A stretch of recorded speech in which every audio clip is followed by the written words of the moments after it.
Assalamualaikum warahmatullahi wabarakatuh. Di sini kelompok 3 akan menjelaskan tentang substansi akad, yang dimana kelompok kami terdapat 4 anggota kelompok, yaitu Fawaidur Rahman, Syafiuddin, Riza Kamilah, dan Nabila Pradita Putri. Jadi, simak video ini sampai akhir untuk mengetahui penjelasan seputar substansi akad. Assalamualaikum warahmatullahi wabarakatuh. Perkenalkan, nama saya Syafiuddin dari kelas MSB. Di sini saya akan menjelaskan pengertian akad dan syarat-syarat akad.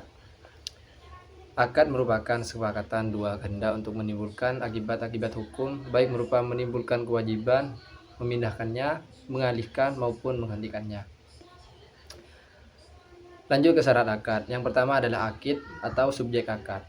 Seorang yang berakad syaratnya yaitu berakal, bukan orang gila ataupun anak kecil yang belum mumayyiz. Yang kedua adalah baligh, sudah dewasa, kecuali dalam beberapa akad tertentu seperti hibah.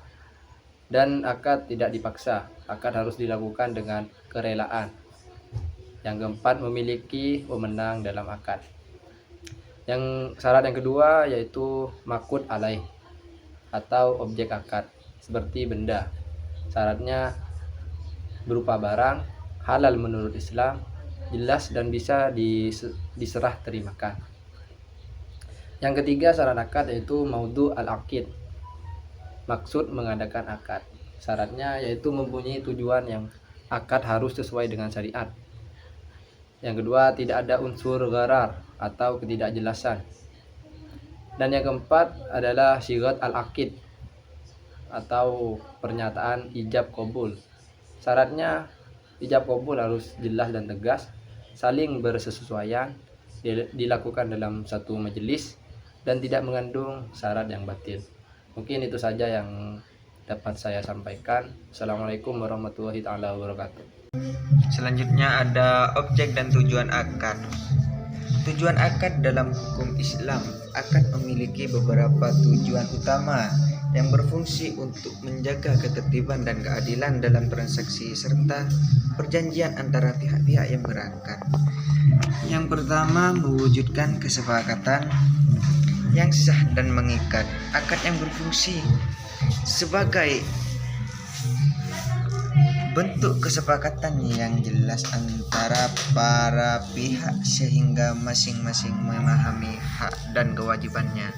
Yang kedua, menjaga hak dan kewajiban para pihak. Dengan adanya akad, hak dan kewajiban masing-masing pihak menjadi lebih jelas dan terlindungi dari sengketa atau penyalahgunaan. Yang ketiga, mewujudkan keadilan dalam muamalah. Akad sendiri membantu menciptakan keadilan dalam transaksi sehingga tidak ada pihak yang merasa dirugikan. Yang keempat, memberikan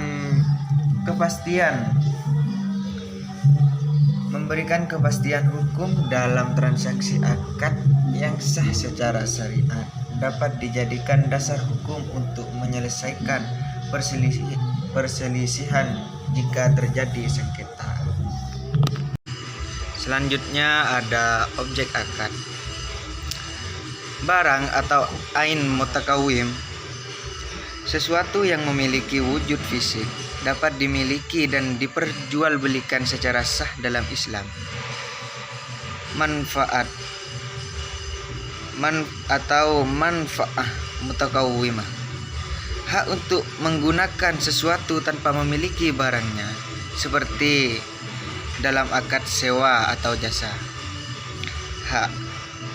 Hak mutakawim, sesuatu yang memiliki nilai dan dapat dipindah tangankan dalam akad tertentu.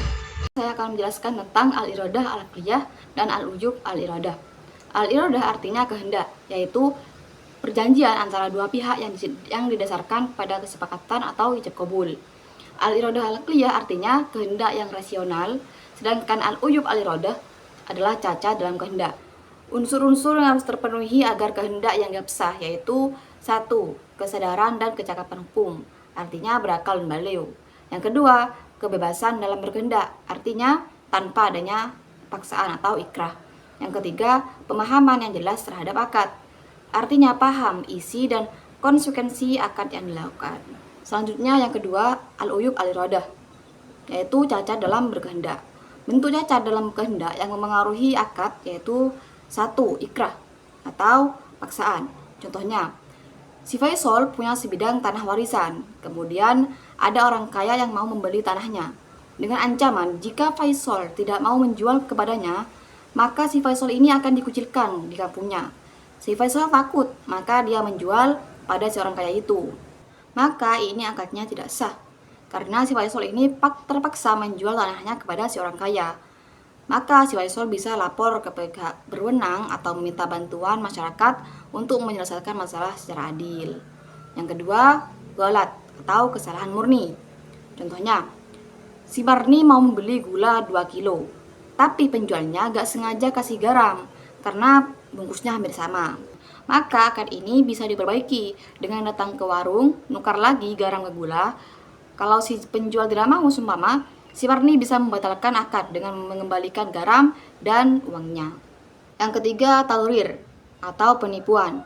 Contohnya, si Yono ini beli motor bekas di toko. Kata si penjualnya, motornya masih mulus, tidak pernah terkena banjir, tidak pernah rusak. Ternyata pas dipakai seminggu, motornya ini sering mogok. Pas diperiksa ke bengkel, mesinnya bekas kena banjir. Maka si Yono ini bisa meminta pertanggungjawaban ke penjual untuk memperbaiki akadnya. Yang keempat yaitu gaben atau kecurangan dalam harga atau ketidakseimbangan ekstrim dalam kontrak. Contohnya, si Anis beli HP 3 juta. Setelah Anis cek di internet, harga pasarnya ternyata 2 juta. Ya, kalau si Anis merasa tertipu, dia bisa mencoba bernego sama si penjualnya. Jika tidak merasa tertipu, ya akadnya sah-sah saja. Kelima, yaitu al-jahalah, ketidaktahuan yang menyebabkan persengketaan.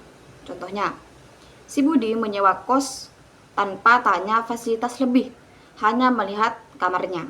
Kemudian setelah pindahan, ternyata tidak ada dapur, listrik bayar sendiri.